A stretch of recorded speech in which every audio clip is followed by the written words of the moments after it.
নমস্কার বন্ধুরা, মিতার রোজকার রান্নায় আপনাদেরকে স্বাগত। আজকে আমি ডিমের চপ করে দেখাচ্ছি। দেখুন কিভাবে করছি। এই 3টে ডিম সেদ্ধ করে খোসা ছাড়িয়ে নিয়েছি। যখন ডিমটা সেদ্ধ করবেন নর্মাল টেম্পারেচারে থাকা চাই। ফ্রিজ থেকে ডাইরেক্ট বের করে ওকে সেদ্ধ করতে চেষ্টা করবেন না। বাইরে আধ ঘন্টা রেখে ডিমটাকে সেদ্ধ করবেন।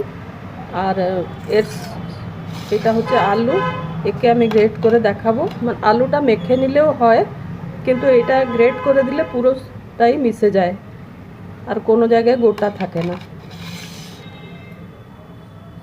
এটা আদা রসুনের পেস্ট, এটাকে যখন ভাজবো তখন দেখাবো। আর এই ডিমটাকে আপনারা যদি এটাকে ছুরিতে বা বটিতে কাটতে চাইলে কাটবেন। আর যেহেতু কুসুমটা বেরিয়ে যায় অনেক সময়, তাই আমি সুতোতে কাটলে ভালো হবে ভাবছি। এই দেখুন, সুতোটা এইভাবে রাখবেন, রেখে এটা আস্তে করে এমনি টেনে দিলে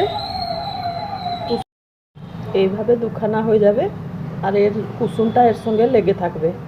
তাহলে এইভাবে ডিমগুলোকে সুতোতে করে কেটে দেবেন, না তো ছুরিতেও কাটতে পারেন। এবারে আমি যখন করব তখন দেখাবো।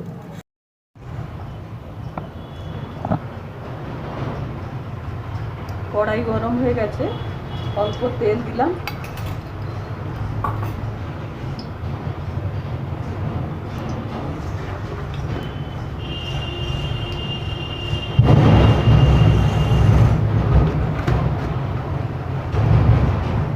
এই আলুটাতে হাফ চামচ নুন দিয়ে একে মেখে রেখে দিয়েছি।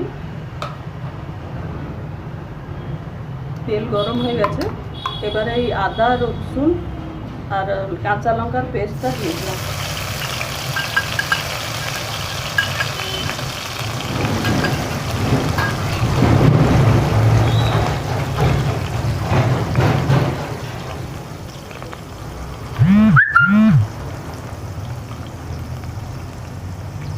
হাফ চামচ গোলমরিচ গুঁড়ো,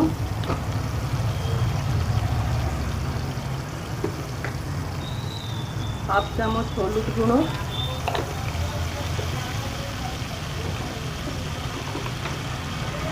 হাফ চামচ কাশ্মীরি লঙ্কা গুঁড়ো দিয়ে ভালো করে এই মশলাটাকে কষবো। কষা হয়ে গেলে আমি আলুটাকে এর সাথে দিয়ে ভালো করে কষে দেখাবো। মশলা ভাজা হয়ে গেছে, এবারে ধনে পাতা একটু দিয়ে দিলাম। ধনে পাতা দিয়ে এই আলুটাকে এর সাথে ভালো করে মিশিয়ে নিচ্ছি। এইভাবে মিশিয়ে নেবেন। তাই দেখুন, এইভাবে ওটাকে চপটাকে ভরবেন।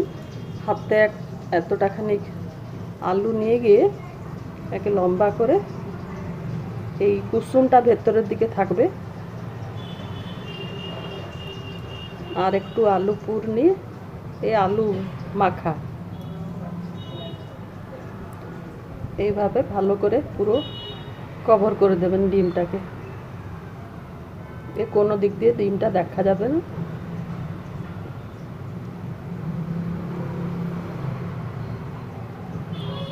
ব্যাস, এই হলো।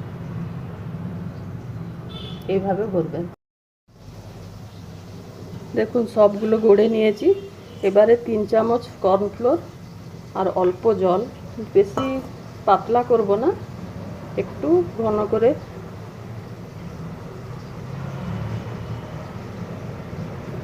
এইটাকে মিশিয়ে নিচ্ছি। এর উপরে একটু খুব কম একটু গোলমরিচ গুঁড়ো দিলাম।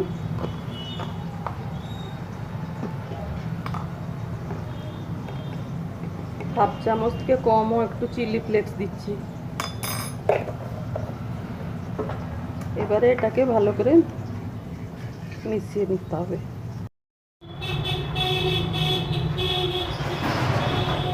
দেখুন, এইভাবে এটাকে লাগিয়ে নিয়ে একটা একটা করে আমরা তেলেতে দিয়ে দেবো। গ্যাসটা পুরো সিমে রেখেছি।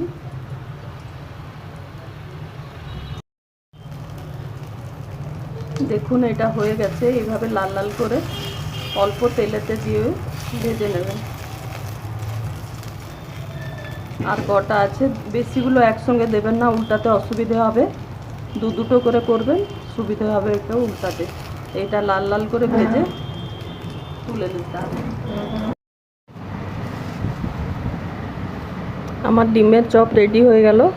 একবার আপনারা এভাবে করে খেয়ে দেখবেন। ভালো লাগলে আমার চ্যানেলটাকে লাইক, শেয়ার, সাবস্ক্রাইব করবেন। ধন্যবাদ।